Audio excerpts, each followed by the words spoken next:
Kia ora, and welcome to one of the most scenic airports I'd ever been to. Honestly, there wasn't much to this flight, but Queenstown has such spectacular scenery that I just had to share some of the footage from flying out. Plus, the flight was on an A321neo, which is relatively new, so I figured it might be useful to show what it's like on board as well. The airport at Queenstown is amazing. It's surrounded by mountains, and walking outside to the plane, it just felt so different to what I'm normally used to. Thankfully, the ground staff didn't yell at anyone taking pictures or videos either, which can happen in other places. Today's flight was operated by an Airbus A321neo, and this one was in the so-called international configuration, with 214 seats in an all-economy layout.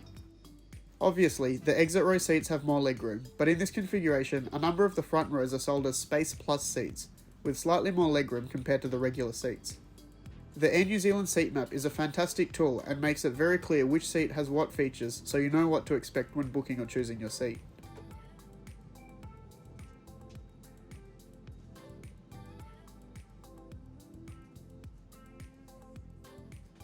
You don't really realise until you're on board, but the A321 is quite a long plane for a narrow-body aircraft. My seat was right down the back, last row, 37F. I was actually pretty impressed by the seats in the cabin. The combination of the black leather seats and purple accent lighting really helps to give the plane a cool, fresh look. The seats are also well equipped with adjustable headrests, tray table, individual seatback IFE screens, and USB power ports for both Type A and C. My seat had the standard legroom, which wasn't too bad for me as I'm short, plus I had empty seats next to me. But statistically speaking, this space is actually a bit below average for what you'd expect on a premium airline. The IFE had movies and TV, but I didn't bother watching anything on this flight. Thankfully, my gamble to sit at the back paid off, and I had an entire row to myself. The other reason for sitting at the back was so I had a better view out the window, not obstructed by the wing. And with that, we pushed back to start our flight to Auckland. Queenstown Airport only has one runway, so we taxied to the end of it and did a U-turn on the spot, which was pretty cool. I'm sure it's more common for other people, but I've only ever had this happen a few times because of the airports I mostly visit. Unfortunately, my window wasn't that clean, and for a while the sun was shining directly at me, so the footage was a bit average. But if you watch some of the footage, you'll appreciate just how scenic this was.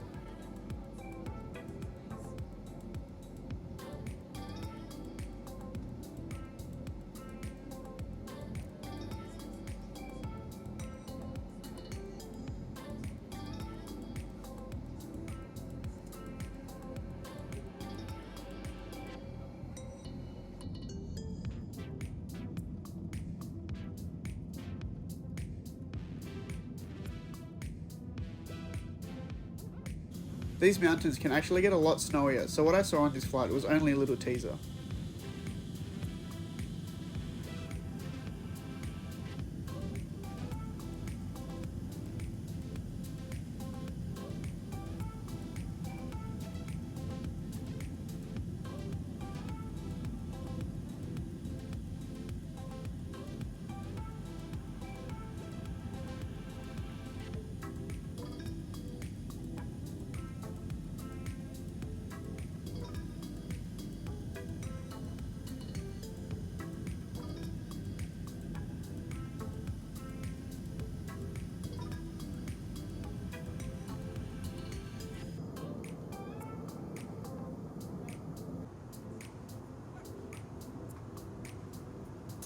Like I said before, these seats are pretty good for a narrow-body economy aircraft, but the legroom in these regular, non-Space Plus seats was a fraction tight.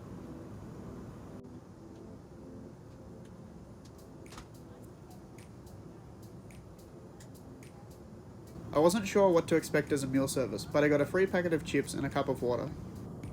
A little bit later, the crew came around with a lolly as well, and with that, we started our descent into Auckland. It was very green and lush, but nowhere near as scenic as Queenstown. So, how was the Air New Zealand A321neo? A couple of years ago, I flew on an Air New Zealand A320, not Neo, which was in a domestic configuration. The addition of the IFE screens in the A321 International version makes it substantially nicer to fly. To make it even more confusing, Air New Zealand also operates an A321neo in a domestic configuration, which may be different to what I had. So the main takeaway here is to do your research when choosing your flight and make sure you get the best aircraft possible, price permitting.